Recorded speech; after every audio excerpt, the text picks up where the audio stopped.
São 5 minutos. Senhor presidente, senhora presidente, excelentíssima presidente, Vossa Excelência disse aqui para todos nós, por várias vezes e tem reiterado, que a democracia, que a árvore da democracia está sendo carcomida por fungos. E eu digo, presidente, que o que está carcomendo a árvore da democracia não são fungos. Na verdade, ela nunca esteve tão viva. O que está sendo carcomido pelos cupins, pelos fungos, é o poder de compra do brasileiro.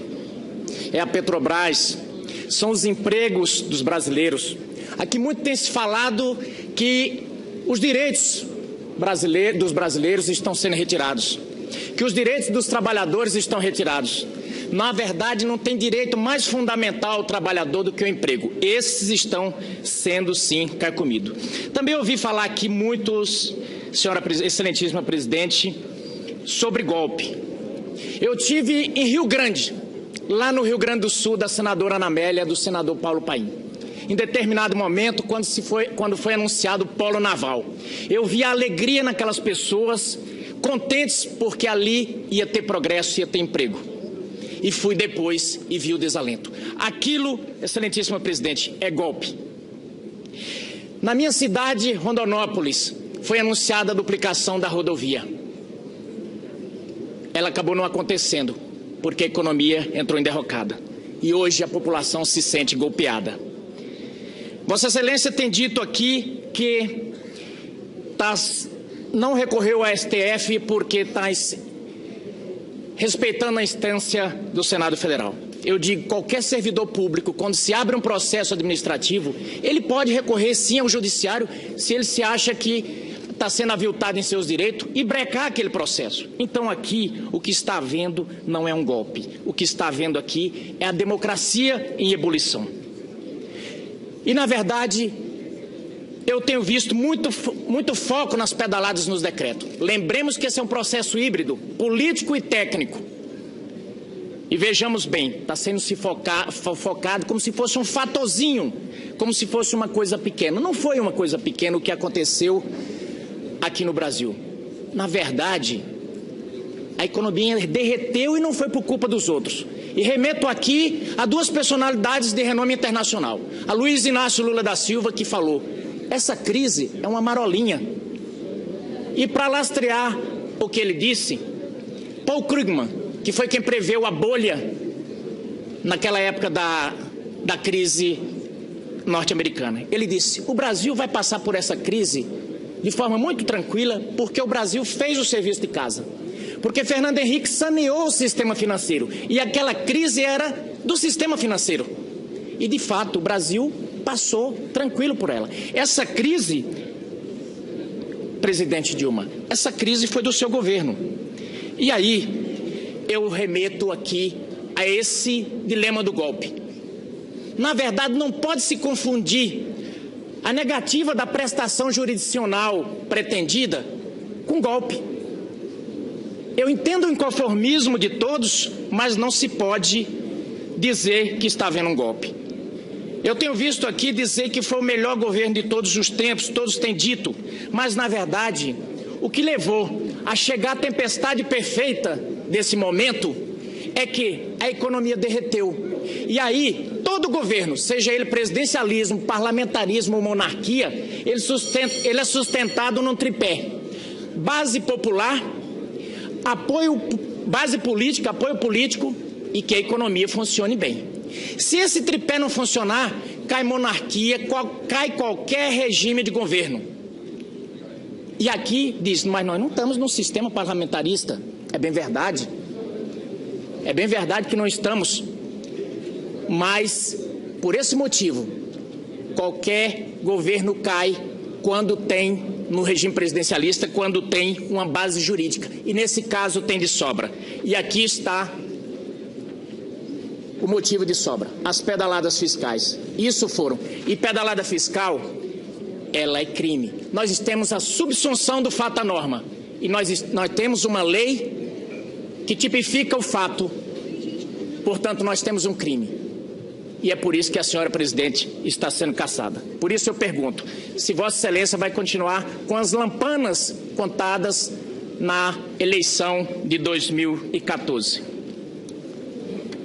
Agradeço ao senador José Medeiros, devolvo a palavra ao eminente presidente da República.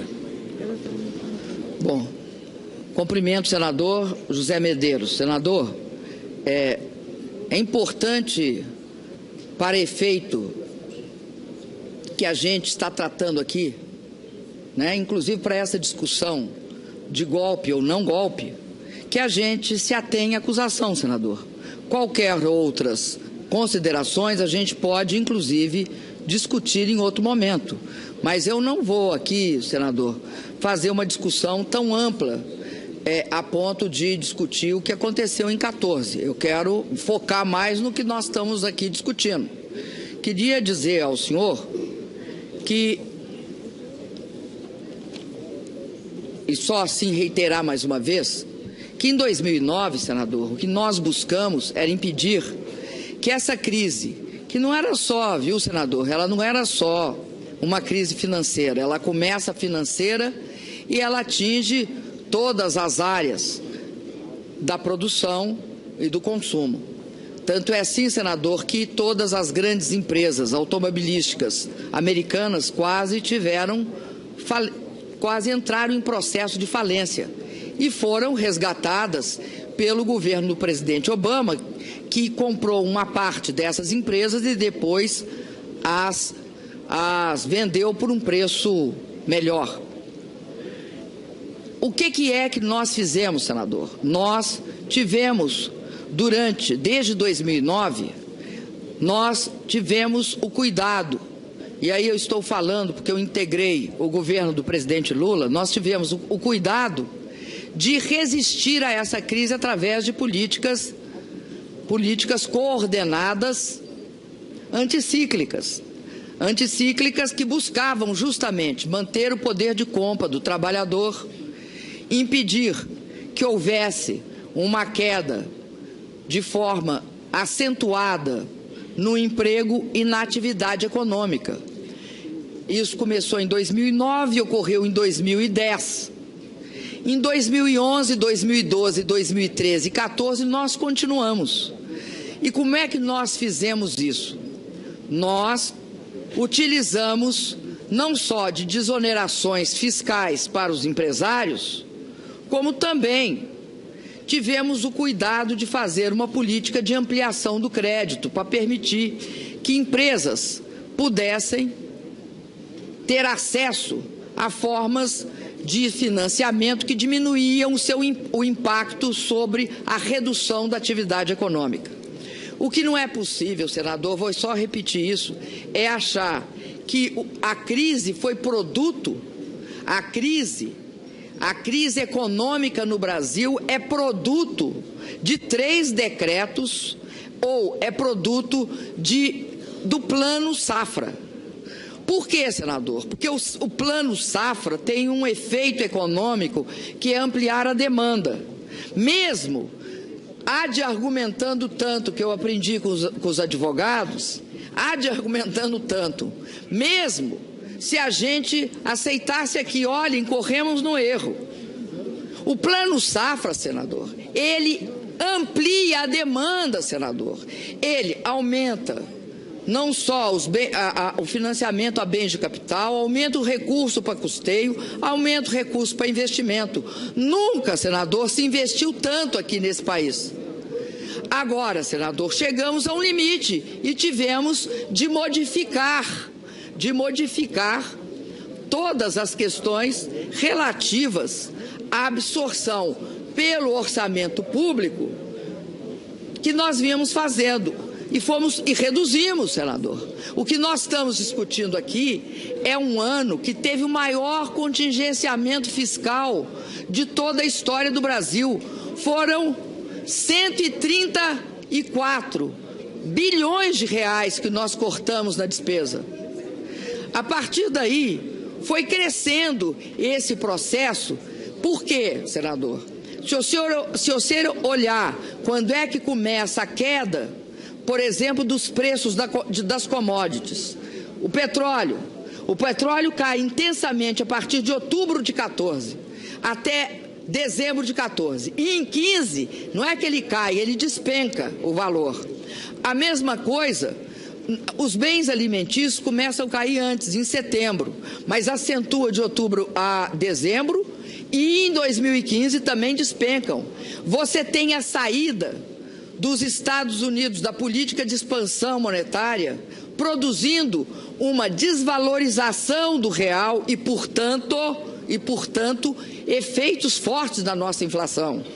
Nós temos uma crise hídrica, nós temos essa dificuldade fiscal de não conseguir mais efeitos de estímulo à economia. Então, senador, tudo isso combinado gera uma crise. Não é possível aqui se achar que é o Plano Safra que gerou a crise, ou que gerou a crise 3 decretos de crédito suplementar. Não é compatível com a realidade isso. Por isso, eu quero dizer para o senhor que essa questão da tempestade perfeita é outro problema. Quando começa essa história de tempestade perfeita, cria-se todo um ambiente de expectativa negativa. Olha, vai cair, cai. É que nem fazem com a Copa do Mundo e com as Olimpíadas.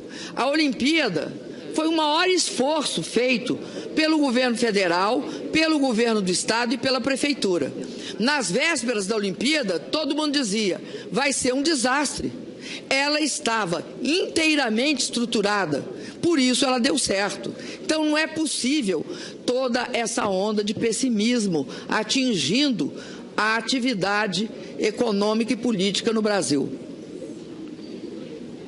Eu digo, qualquer servidor público, quando se abre um processo administrativo, ele pode recorrer sim ao judiciário se ele se acha que está sendo aviltado em seus direitos e brecar aquele processo. Então aqui o que está havendo não é um golpe. O que está havendo aqui é a democracia em ebulição. E na verdade, eu tenho visto muito foco nas pedaladas nos decretos. Lembremos que esse é um processo híbrido, político e técnico. E vejamos bem, está sendo focado como se fosse um fatorzinho, como se fosse uma coisa pequena. Não foi uma coisa pequena o que aconteceu aqui no Brasil. Na verdade, a economia derreteu e não foi por culpa dos outros. E remeto aqui a 2 personalidades de renome internacional. A Luiz Inácio Lula da Silva, que falou, essa crise é uma marolinha. E para lastrear o que ele disse, Paul Krugman, que foi quem preveu a bolha naquela época da crise norte-americana. Ele disse, o Brasil vai passar por essa crise de forma muito tranquila, porque o Brasil fez o serviço de casa. Porque Fernando Henrique saneou o sistema financeiro. E aquela crise era do sistema financeiro.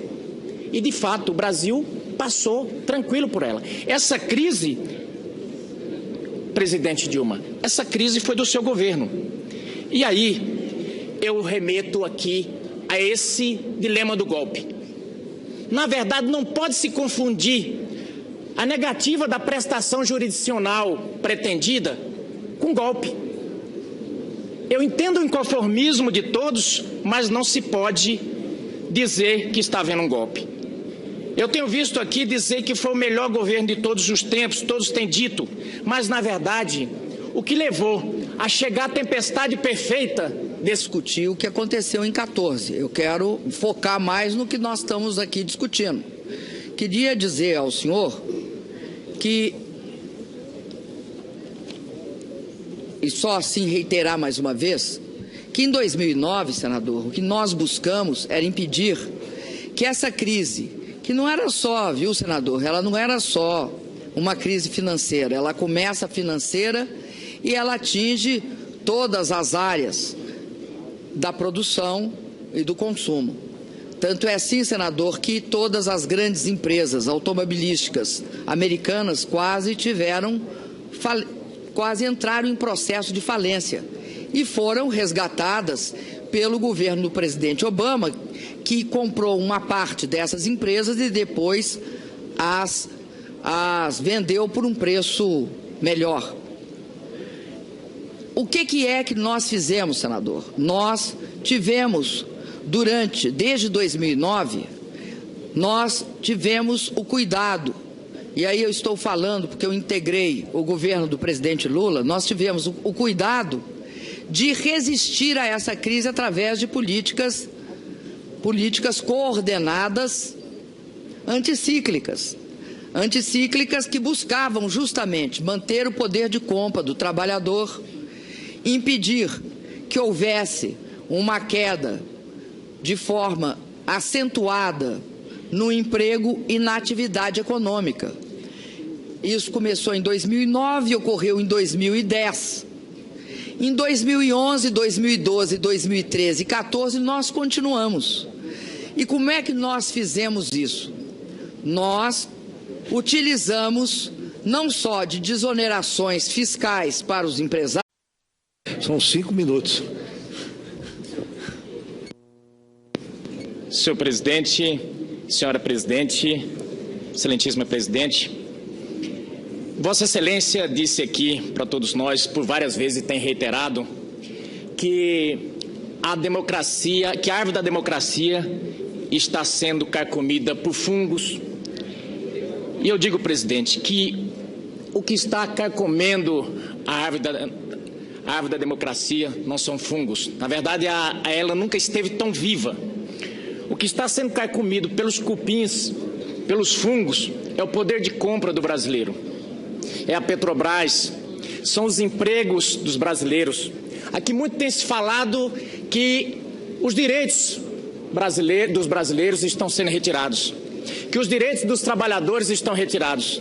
Na verdade, não tem direito mais fundamental ao trabalhador do que o emprego. Esses estão sendo, sim, carcomidos. Também ouvi falar aqui muitos, senhora excelentíssima presidente, sobre golpe. Eu tive em Rio Grande, lá no Rio Grande do Sul, da senadora Ana Amélia, do senador Paulo Paim. Em determinado momento, quando foi anunciado o polo naval, eu vi a alegria naquelas pessoas, contentes porque ali ia ter progresso, ia ter emprego. E fui depois e vi o desalento. Aquilo, excelentíssima presidente, é golpe. Na minha cidade, Rondonópolis, foi anunciada a duplicação da rodovia. Ela acabou não acontecendo, porque a economia entrou em derrocada. E hoje a população se sente golpeada. Vossa Excelência tem dito aqui que não recorreu ao STF porque está respeitando a instância do Senado Federal. Esse momento é que a economia derreteu. E aí, todo governo, seja ele presidencialismo, parlamentarismo ou monarquia, ele é sustentado num tripé: base popular, base política, apoio político e que a economia funcione bem. Se esse tripé não funcionar, cai monarquia, cai qualquer regime de governo. E aqui diz, mas nós não estamos num sistema parlamentarista. É bem verdade. É bem verdade que não estamos. Mas, por esse motivo, qualquer governo cai quando tem, no regime presidencialista, quando tem uma base jurídica. E nesse caso tem de sobra. E aqui está o motivo de sobra: as pedaladas fiscais. Isso foram. E pedalada fiscal, ela é crime. Nós temos a subsunção do fato à norma. E nós temos uma lei que tipifica o fato. Portanto, nós temos um crime. E é por isso que a senhora presidente está sendo cassada. Por isso eu pergunto, se Vossa Excelência vai continuar com as lampanas contadas na eleição de 2014. Agradeço ao senador José Medeiros. Devolvo a palavra ao eminente presidente da República. Bom, cumprimento o senador José Medeiros. Senador, é importante, para efeito que a gente está tratando aqui, né, inclusive para essa discussão de golpe ou não golpe, que a gente se atenha à acusação, senador. Qualquer outras considerações a gente pode, inclusive, discutir em outro momento. Mas eu não vou aqui, senador, fazer uma discussão tão ampla a ponto de vários, como também tivemos o cuidado de fazer uma política de ampliação do crédito para permitir que empresas pudessem ter acesso a formas de financiamento que diminuíam o impacto sobre a redução da atividade econômica. O que não é possível, senador, vou só repetir isso, é achar que a crise foi produto, a crise econômica no Brasil é produto de 3 decretos ou é produto do Plano Safra. Por quê, senador? Porque o Plano Safra tem um efeito econômico que é ampliar a demanda. Mesmo argumentando tanto, que eu aprendi com os advogados, argumentando tanto, mesmo se a gente aceitasse aqui, olha, incorremos no erro. O Plano Safra, senador, ele amplia a demanda, senador. Ele aumenta não só o financiamento a bens de capital, aumenta o recurso para custeio, aumenta o recurso para investimento. Nunca, senador, se investiu tanto aqui nesse país. Agora, senador, chegamos a um limite e tivemos de modificar todas as questões relativas à absorção pelo orçamento público que nós vínhamos fazendo. E reduzimos, senador. O que nós estamos discutindo aqui é um ano que teve o maior contingenciamento fiscal de toda a história do Brasil. Foram 134 bilhões de reais que nós cortamos na despesa. A partir daí,